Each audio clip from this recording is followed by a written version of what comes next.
嗨，你好，我是蕊希，花蕊的蕊，希望的希。今天你还好吗？我在北京，祝你晚安。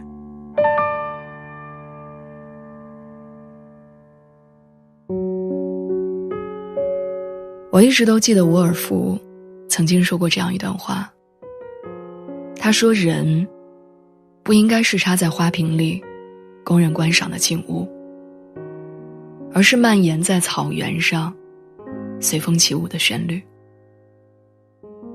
生命不是安排，而是追求。人生的意义也许永远都没有答案，但也要尽情享受这种没有答案的人生。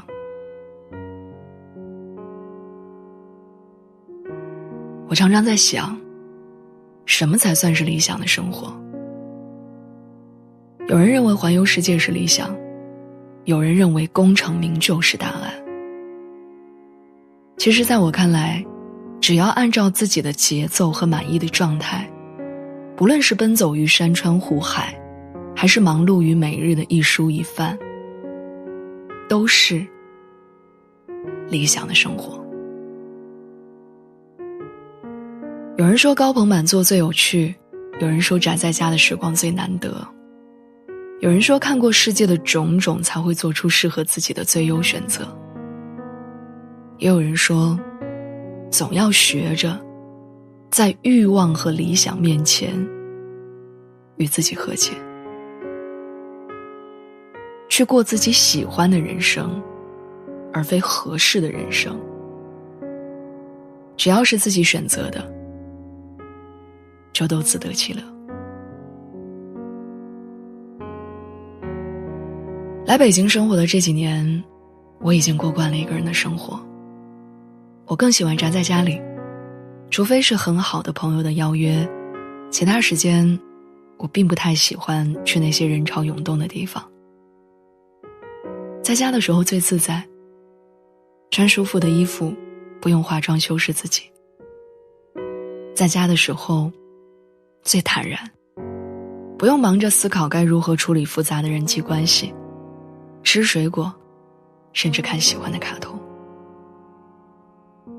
在家的时候最冷静，点好闻的香薰，听唱片机里传来悠扬温暖的歌声，然后认真地回想成绩和过错。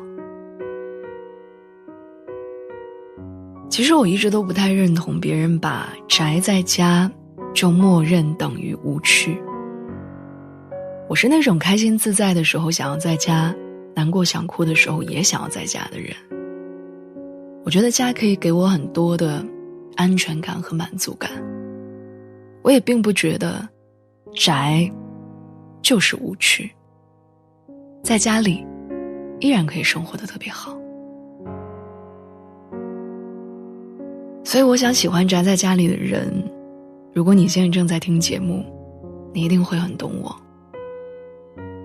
就像在某个天气晴朗的周末，在家花1个上午的时间做一顿很棒的午餐，然后把它们装在精致的餐具里，放在好看的桌布上，拍一张美美的照片，就能特别满足。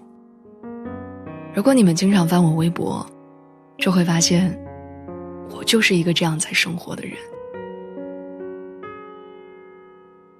我还很喜欢买那种很简单的欧式家具，坐在地毯上自己拼装一整个上午，感受那种和自己较劲的快乐。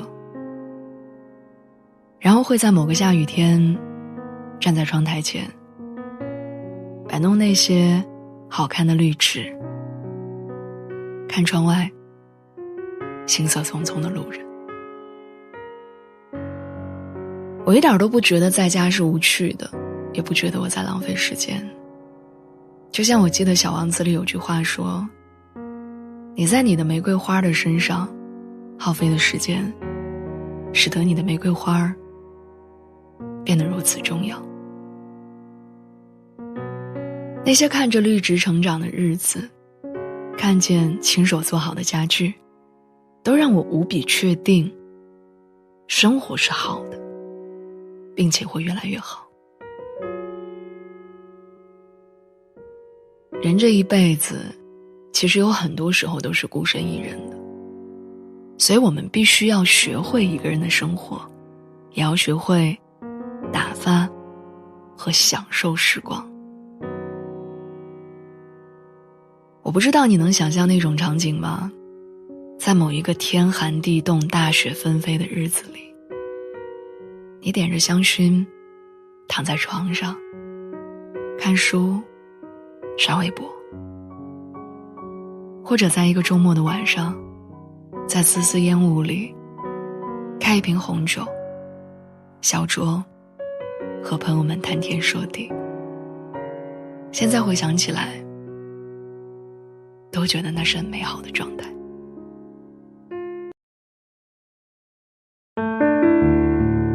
嗨，你好，我是蕊希，花蕊的蕊，希望的希。今天你还好吗？我在北京，祝你晚安。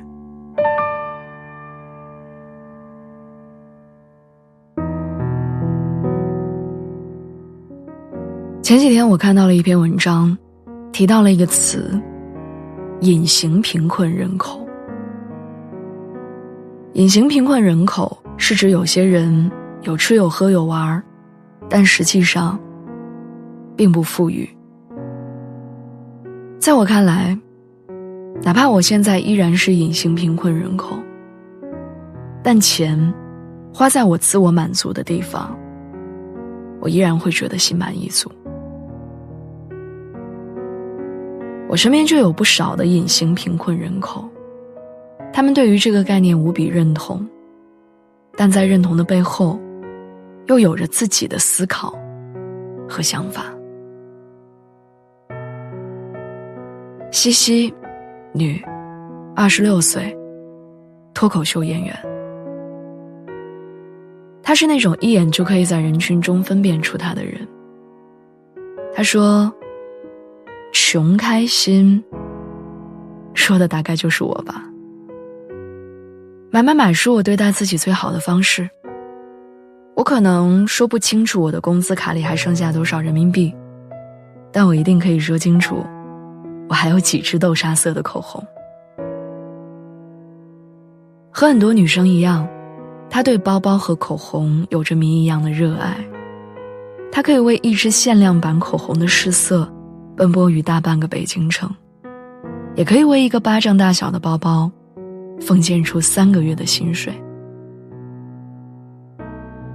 别人总劝她对身外之物看轻一点，而她也总说，是那些身外之物给了她存在感。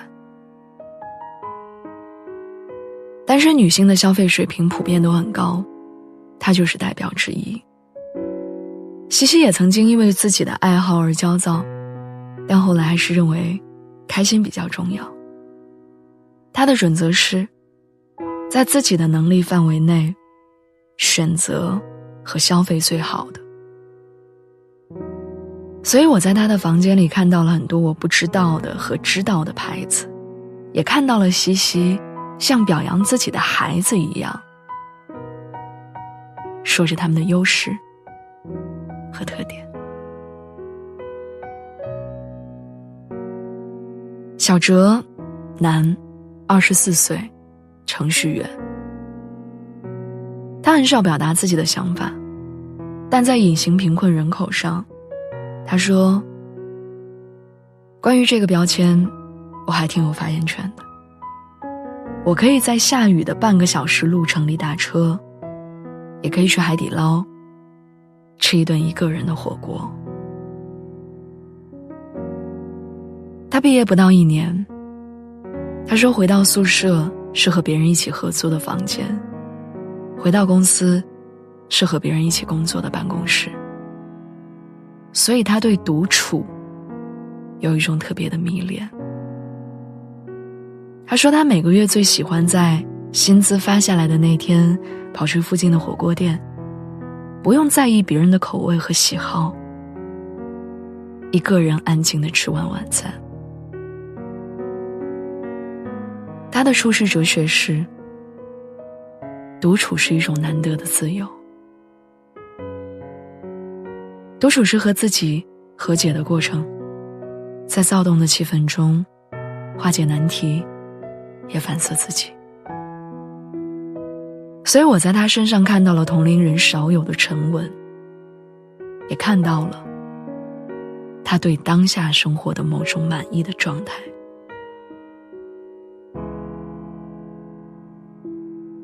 泽宇，男，29岁，设计师。他在聊这个话题的时候停下了手头的工作，他跟我说，哪怕我现在是一个隐形贫困人口，但我依然感到富有。哪怕我一个月挣8000块还要还6000块的房贷，但我依然因为自己有一个归宿而感到满足。他说结婚以后他想要给家人最大的保障，而在他看来，一套属于自己的房子就是他能给自己和家人的安全。所以他用自己的工作收入来付首付，他不再和家人一起租房子。他说可能房和车在别人看来是非常庸俗的身外之物，但在我看来，我要承担更多的责任，也要做出更大的牺牲。他开始在市场和商家讨价还价，也开始在网上经营起独一无二的设计生意。在我看来，像他一样的隐形贫困人口有很多，他们身上背负着来自家庭和社会的压力，在各种角色和身份当中周旋。但也正是因为他们的付出和牺牲，才有了他们对自己的认同和满足。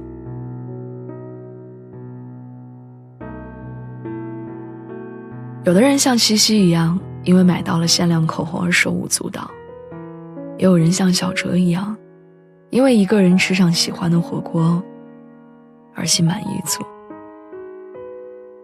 还有人像泽宇一样，因为房贷车贷而痛并快乐着。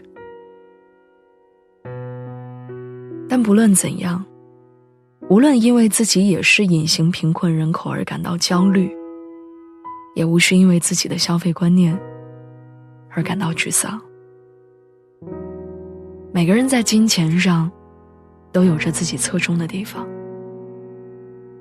只要花在了自我满足的地方，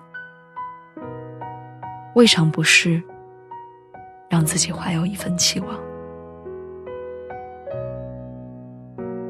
希望我们都能早日脱离隐形贫困人口，也希望我们在已经成为或者即将成为隐性贫困人口的路上，早日找到属于自己的归宿和满足。